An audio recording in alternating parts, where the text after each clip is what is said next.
Morning, Radhe Radhe, जय श्री कृष्णा। कैसे हैं आप लोग? आशा करती हूँ आप लोग बहुत बढ़िया होंगे और आप लोगों की दिवाली भी बहुत अच्छी गई होगी। तो आप सभी को बिलेटेड हैप्पी दिवाली। दिवाली की बहुत बहुत शुभकामनाएं। तो मेरी दिवाली तो बहुत अच्छी रही। आप लोगों की दिवाली कैसी रही कमेंट बॉक्स में कमेंट करके बताइएगा। और आज है मंडे और हम लोग अपने डेली रूटीन के जो वर्क है उसमें वापस लौट चुके हैं। मतलब आज से बच्चों का स्कूल स्टार्ट हो गया और जो डेली रूटीन के वर्क्स थे रेगुलर वाले अब वो ही रहेंगे। सारी चीज़ें उसी तरीके से सुबह 5 बजे उठना, बच्चों को 6:30 तक स्कूल भेजना, उसके बाद घर के काम, फिर बच्चों को ट्यूशन ले जाना। मतलब अब हम अपने रूटीन में वापस आ गए हैं। तो पूरे एक हफ्ते की छुट्टी मिली थी, यानी मंडे से ट्यूसडे से मंडे तक की, संडे तक की छुट्टी थी। मंडे को स्कूल था तो बच्चे चले गए हैं और अब मैं बनाऊंगी चाय। तो आप लोगों को मेरे घर का दिवाली डेकोरेशन कैसा लगा प्लीज़ मुझे कमेंट बॉक्स में कमेंट करके बताइएगा। मैंने शॉर्ट वीडियोस डाल दिए हैं, बहुत से लोग शॉर्ट वीडियोस नहीं देखते हैं। तो चलिए मैं आपको अपने घर का थोड़ा सा डेकोरेशन दिखाती हूँ अपने इस वीडियो में और आप लोग बताइएगा आप लोगों को कैसा लगा। देखिए ये डाइनिंग है और डाइनिंग को मैंने कुछ इस तरीके से डेकोरेट किया था। अभी मैंने इसमें सिर्फ प्लेन फ्लावर डाल दिए हैं। दिवाली के दिन मैंने इसमें पानी भर करके और रोज़ पेटल्स के साथ में गेंदे के फ्लावर डाले थे। और ये जो लोटस है ना, ये पानी में जलता है, जो वो वाले आते हैं वो हैं। कॉर्नर पर ये ऐसा रखा हुआ है, ये इस तरीके से दिखता है। और ये जो कैंडल्स हैं ना, ये जला देते हैं जब कोई गेस्ट वगैरह आते हैं तो। और दिवाली पर भी मैंने जलाई थी, ये इस तरीके से जलती हैं। ये ना इनसे लुक बहुत अच्छा आता है घर का। ये देखिए कितनी प्यारी लग रही हैं। और ये इस तरीके से यहाँ पर मैंने ये जो टेबल लिया था इसको डेकोरेट किया था। उसके सामने में ये फ्लावर्स की मैंने रंगोली बनाई थी, आर्टिफिशियल फ्लावर। और ये देखिए अभी तक भरा हुआ है, इसको आज मुझे फेंकना है, अभी पानी खराब हो गया है। और यहाँ पर देखिए बेसिन के पास में इस तरीके से यहाँ पर भी मैंने एक लोटस डेकोरेट कर दिया था, जो कि इस तरीके से जलता है यहाँ पर भी। तो ये इस तरीके से इसको सजा दिया था। ये वॉच मैंने ऑनलाइन मंगाई थी अमेज़ोन से, जो कि ख़राब आ गई है, चालू ही नहीं हो रही है। और ये लिपन आर्ट मैंने मीशो से मंगाया था, बहुत सुंदर लग रहा है, लुक वाइज बहुत अच्छा लगा मुझे। और इसको यहाँ पर लगा दिया है। ये तो पुराना ही है हमारा डेकोरेशन, बुद्धा जी। और ये सोफे और ये इस तरीके से रनर डाल करके ये इसको मैंने डेकोरेट कर दिया था। ये फ्लावर्स वगैरह मैंने आपको दिखाए थे जब मैं लेकर आई थी। डेकोरेशन में मैंने आपको काफ़ी टाइम दिखाया है। और ये मैंने कैंडल होल्डर यहाँ पे रख दिया था, इसमें एसेंशियल ऑयल डाल करके कैंडल जला दी थी, जिससे बहुत अच्छी खुशबू आती है। इस तरीके से कुशन्स डाल दिए थे मैंने मल्टी कलर के साथ में। मैंने ब्लू कलर का कॉम्बिनेशन डाला था, जो कि मेरे पर्दों के साथ थोड़ा जा रहा था, क्योंकि एक्चुअली में रीज़न ये था मल्टी कलर का मिक्स करने का कि मेरे पास मुझे जो चाहिए होते हैं वो 7 कुशन कवर्स चाहिए होते हैं। 3 इस पे, 3 उस पे, 3 बल्कि 9 चाहिए होते हैं। 7 का मेरा जो है ये कुशन्स का सोफ़ा है, 7 सीटर है, तो 7 तो चाहिए ही होते हैं। और फिर मैंने सोचा कि और कुशन कवर जो है वो 5 के सेट में आता है। तो ये मेरे पास ब्लू वाले 5 थे, तो मैंने 5 किसी भी तरीके से अरेंज नहीं हो रहे थे, तो 5 के साथ मैंने फिर 2 ये कॉम्बिनेशन डाल करके, क्योंकि एक सिंगल इस पर अच्छा नहीं लगेगा। 2 सीटर है तो उस पर सिंगल कुशन अच्छा नहीं लगेगा, उस पर आपको 2 या 3 कुशन्स रखने हैं कंपलसरी है। तो 2 तो रख नहीं सकते थे, तो मैंने 3 का कॉम्बिनेशन बना करके इस तरीके से रख दिया। कर्टन ये देखिए आप, और ये देखिए ये लोटस, ये मैंने इसका वीडियो नहीं बनाया था। ये लोटस मेरे सबसे लास्ट मोमेंट में आए थे, आई थिंक धनतेरस वाले दिन आए थे। ये भी मीशो से मंगाए हुए हैं। और ये इस तरीके से जलते हैं। यहाँ पर भी लैंप लगा दिए थे, सब जगह ये कैंडल जला दी थी मैंने। और इन कैंडल्स को लेने के लिए ना मुझे काफ़ी दुकानों में घूमना पड़ा, क्योंकि एंड टाइम पहले मैंने सोचा था इजीली मिल जाएंगी, तो मैंने ज़्यादा लोड नहीं लिया और मैंने कहा मार्केट जा ही रहे हैं, जब जाएंगे तब ले आएंगे। फिर जब हम लास्ट दिन मार्केट करने गए तो हमने इसको ढूंढना स्टार्ट किया, तो आप यकीन मानिए किसी भी दुकान में नहीं मिल रही थी। हर जगह जो है इन कैंडल्स की शॉर्टेज हो गई थी। फिर बड़ी मुश्किल से एक दुकान पर मिले, और जहाँ मिल भी रही थी ना बिल्कुल डबल से तिबल रेट में मिल रही थी, जो कि 18 से 20 रुपए की एक कैंडल होनी चाहिए, वो मिल रही थी 40 से 45 रुपए की एक कैंडल। तो इस तरीके से रेट थे इसके, बट एक दुकान पे हमको ये सही रेट में मिल गई तो मैं ले आई।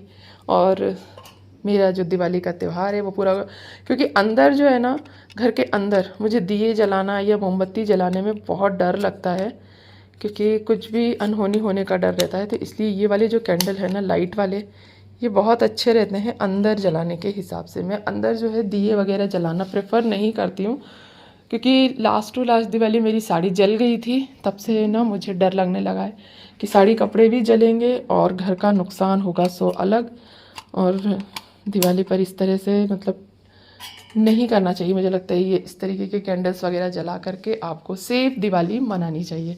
तो कैसा लगा आपको मेरे घर का डेकोरेशन, आप कमेंट बॉक्स में कमेंट करके ज़रूर बताइएगा। तो चलिए अपना डेली रूटीन स्टार्ट करती हूँ। मैं जाती हूँ चाय बनाने, उसके बाद हम मिलते हैं आपसे। तो बस उसके बाद मैं आ गई थी किचन में अपनी चाय बनाने के लिए। चाय मैंने बना ली, चाय पी ली, और उसके बाद मैं करूँगी किचन की क्लीनिंग। तो आज मैंने पहले नहीं किया था, चाय पहले बनाई, पी, और उसके बाद मैं किचन साफ़ करने आ गई। तो सबसे पहला काम जो हम लोगों का होता है ना, मुझे लगता है ज़्यादातर लेडीज़ का यही होता है कि सबसे पहले अपने किचन को क्लीन करना। तो मेरा भी यही है कि सबसे पहले मैं किचन को क्लीन कर लूँगी, और जो भी सब्ज़ी वगैरह काटनी है, बनानी है, उसकी तैयारी करके रख लूँगी। तो अभी मैंने एक्सरसाइज का रूटीन स्टार्ट नहीं किया है, वो नेक्स्ट वीक से करूँगी। तो जब तक एक्सरसाइज नहीं करूँगी ना, तो मेरे पास बहुत टाइम होता है काम करने के लिए, बहुत आराम से हो जाता है। क्योंकि एक्सरसाइज जब करती हूँ ना, तो 1 से 1.5 घंटे का टाइम एक्सरसाइज में चला जाता है। और जैसे कि आप लोग ने सभी ने किया होगा कि दिवाली पर हमने इतनी डीप क्लीनिंग करी है कि अभी बहुत ज़्यादा डस्टिंग का काम भी नहीं निकल रहा है। बस हल्की फुल्की सी डस्टिंग जो डेली बेसिस पे होती है वही कर रही हूँ। डीप क्लीनिंग कहीं की अभी नहीं करनी है। 1-2 दिन में किचन की जो है डीप क्लीनिंग करूँगी, यानी अंदर से तो नहीं, लेकिन बाहर बाहर के जो पल्ले वगैरह हैं उनको पोंछूंगी। क्योंकि बहुत सारा ऑयली खाना बना है ना, तो तेल के जो छींटे हैं ना, वो चिमनी पर और जो साइड वाले पल्ले हैं ना गैस के, उन पर आ गए हैं। तो 1-2 दिन में उनको क्लीन करूँगी, और किचन क्लीन करके मैं जो है अपने घर की थोड़ी बहुत डस्टिंग करके नहाने चली जाऊँगी। तो मेड को मैंने 9:30 टू 10 o'clock बुलाना स्टार्ट कर दिया है, क्योंकि ठंड के दिन है ना, एकदम से काम करने का मन नहीं करता, और वो सुबह 8:30 तक आ जाती थी। तो 8:30 तक मेरा ना तो एक्सरसाइज हो पाती थी, ना डस्टिंग हो पाती थी प्रॉपर तरीके से। और अभी बस नवंबर का जो मंथ है ना, इसके बाद अप्रॉक्सीमेटली दिसंबर से बच्चों की जो टाइमिंग है ना, वो भी चेंज हो जाएगी, और लगभग 8:30 का स्कूल हो जाता है, क्योंकि ठंड काफ़ी पड़ने लगती है, तो स्कूल का टाइमिंग भी चेंज हो जाता है। तो मैंने मेड को पहले ही बोल दिया कि 9:30 से 10 के बीच ही आना, क्योंकि अगर बच्चों का स्कूल का टाइम चेंज होगा तो और भी जल्दी जल्दी काम नहीं हो पाएंगे। काम करने में जो है ना थोड़ा सा टाइम लग जाया करेगा। तो वो अगर आके खड़ी हो जाती है ना, तब मुझे घबराहट होने लगती है, और ना हड़बड़ी में काम भी नहीं हो पाते हैं। तो इसलिए मैंने उसका थोड़ा सा टाइम अभी लेट कर दिया है, और उसको मैं 9:30 टू 10 o'clock पर ही बुलाती हूँ। तो देखिए किचन क्लीन हो गया मेरा, और उसके बाद में जो है अब मैं दूसरे काम स्टार्ट करूँगी। तो सबसे पहला जो काम होता है ना, वो किचन क्लीन करने का होता है। क्योंकि क्लीन किचन देख करके ना मुझे मतलब अच्छा लगता है कि अच्छे से किचन साफ़ कर लो, उसके बाद झाड़ू पोछा होता रहेगा, खाना बनता रहेगा। खाना वैसे मैं नहा करके ही बनाती हूँ। अभी दिवाली की सफाइयों में ऐसा हो रहा था कि कई बार मैं नहा नहीं पा रही थी, और खाना बनाना पड़ रहा था बीच बीच में, क्योंकि खाना भी बनाना ज़रूरी है बच्चों के आने से पहले, और नहाकर तुरंत सफाई करते भी नहीं बनती। तो इसलिए अभी तो रूटीन था ना जो दिवाली के पहले वाला, वो बहुत अलग था और बहुत डिस्टर्ब हो गया था। लेकिन अब जो है ना, मैं प्रॉपर अपने रूटीन में आ जाऊंगी। तो मैंने देखा कि मैंने अपना जो फ्रिज है ना, वो डीप क्लीन नहीं किया था दिवाली पर, क्योंकि देखिए क्या है ना, काम बहुत ज़्यादा थे और टाइम बहुत कम था। तो मेरा जो फ्रिज है ना, मैं टाइम टू टाइम पे वैसे ही क्लीन करती रहती हूँ। तो अभी मैंने सोचा कि चलो अब मैं कर लेती हूँ, अभी नहीं कर पाई थी तो अभी मैं इसको क्लीन कर लेती हूँ। तो ये दोनों टब खाली थे, सब्जियाँ थी नहीं, तो मैंने उन्हें निकाल दिया वॉश करने के लिए, और बाकी जो शेल्फ़ हैं उनको मैं गीले कपड़े से साफ़ कर लूँगी। और साथ ही साथ मैंने बटर निकाल के रख लिया, जो कि मैंने संडे को तैयार किया था। तो बटर से जो है मैं अपना अब घी बना लूँगी और उसको बाहर निकाल करके पहले रख दूँगी, ताकि वो जो है ना थोड़ा सा उसका टेम्परेचर ठीक हो जाए, क्योंकि फ्रिज में रहता है ना तो बहुत ज़्यादा ठंडा रहता है। तो वो थोड़ा सा टेम्परेचर नॉर्मल हो उसका, फिर उसको थोड़ा सा गुनगुना करूँगी भगोनी को, और उसको कढ़ाई में पलट करके मैं उसका घी बनाऊँगी। तो घी बनाने का वीडियो शायद मैंने शूट नहीं किया है, मगर इस बार मेरा बहुत सारा घी बना था, लगभग 2 kg के आसपास। 2 बार के मक्खन से घी बनाया था मैंने। तो घी की रेसिपी मैं ऑलरेडी कई बार डाल चुकी हूँ। अगर आपको फिर से चाहिए हो तो मुझे कमेंट बॉक्स में कमेंट करके बताइएगा। और नहाने से पहले मैं सब्जी की पूरी तैयारी कर लूँगी, चॉपिंग कटिंग अपनी करके, और फिर उसके बाद मैं नहाने जाऊँगी। तो सब्जियां मैंने काट ली थी, साथ ही साथ मैं एक तरफ दूध भी रख दूंगी। सब्जियां मैंने धो करके निकाल के रख ली हैं वॉश करके। जब तक सब्जियों का पानी छन रहा है, छन्नी में रख दिया है मैंने उनको स्ट्रेनर में, तब तक मैं अपना दूध गर्म कर लूँगी। और अपना जो मही है वो मैंने निकाला, यानी छाछ। आज इसको मैं फ्राई करूँगी। फ्राई छाछ जो है हमारे घर में ना सबको बहुत पसंद है, मेरे हस्बैंड को, मेरी बेटी को और मुझे। हम लोगों को ना जो फ्राइड छाछ होता है ना वो बहुत पसंद आती है। एक तो क्या होता है कि फ्राइड छाछ जो है ना वो बहुत ज़्यादा आपको ठंडा नहीं करती, उसमें हम हींग वगैरह का तड़का लगाते हैं, टेस्ट भी बहुत अच्छा आता है और फ़ायदेमंद भी बहुत ज़्यादा होती है। तो ठंड में जब भी आप छाछ पिएं तो उसको जो है ना आप हींग से तड़का लगा करके ही यूज़ करें, तो कभी भी आपको सर्दी खांसी होने की शिकायत नहीं होगी। तो बस देखिए मैं नहा करके आ गई। जैसे ही मेरी मेड आई, मैंने ऊपर मंदिर के एरिया का झाड़ू पोछा किया और नहा लिया। तो मैं नहाने तभी जाती हूँ जब मेड आ जाती है, तो मैं मंदिर के एरिया का झाड़ू पोछा साथ ही साथ कर लेती हूँ और फिर नहाने चली जाती हूँ। क्योंकि पहले से नहा करके रख लो और वो नहीं आए या फिर कुछ और रीज़न हो तो मुझे थोड़ा समझ में कम आता है। मुझे लगता है जैसे ही वो आएगी, वो बाकी का झाड़ू पोछा करेगी, मैं मंदिर के एरिया का कर लूँगी और उसके बाद मैं नहा लूँगी। तो मैं हमेशा ऐसा ही करती हूँ, मेड के आने का वेट करती हूँ और जब वो आ जाती है तभी मैं नहाने जाती हूँ। तो जैसे ही मैं नहा कर आई, मैंने आकर के नीचे सबसे पहले दाल रखी, क्योंकि आज मैं सिंपल सा दाल, चावल, सब्ज़ी, रोटी बनाने वाली हूँ। तो सब्जी में मैं जो है बरबटी और बैंगन को मिक्स करके बनाऊंगी, क्योंकि दोनों ही थोड़ी थोड़ी सी क्वांटिटी में थे मेरे पास, तो दोनों को मिक्स कर दूंगी और सबसे पहले दाल चढ़ा दूंगी। तो दाल एक तरफ बनती रहेगी और एक तरफ मैं सब्ज़ी फ्राई कर दूंगी और पूजा के बर्तन मैं वॉश करके और पूजा करने चली जाऊंगी। तो ये काम जो है ना मेरा 10 to 10:30 के आसपास हो जाता है और 10:30 तक मैं नहा करके रेडी हो गई थी और आ गई थी अपने किचन में काम करने के लिए। तो देखिए दाल को चढ़ा करके एक साइड कुकर में और एक साइड जो है मैंने कढ़ाई भी रख दी थी और सब्जी फटाफट से काट रही थी कि जल्दी से सब्जी काट करके सब्जी भी मैं जो है फ्राई कर दूं। तो जब तक सब्जी और दाल हो जाएंगी फिर उसके बाद आराम से पूजा करूंगी। उसके बाद जो है वो रोटियां बना लूँगी। और चावल जो है ना मैं जब बच्चों के आने का टाइम होता है ना मैं तभी बनाती हूँ।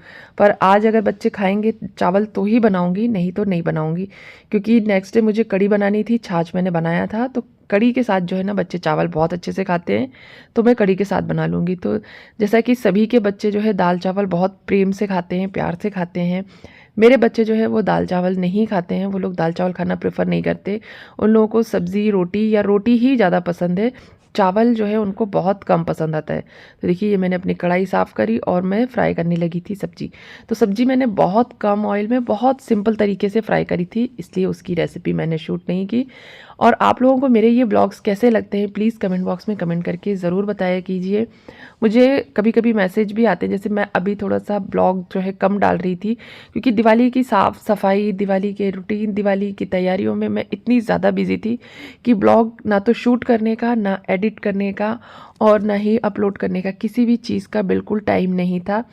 तो इसलिए मैंने दिवाली के ज़्यादा ब्लॉग शूट नहीं किए हैं। अगर आपको कुछ रेसिपीज़ चाहिए हों, कुछ भी चाहिए हो, तो मुझे कमेंट बॉक्स में कमेंट करके बताइएगा।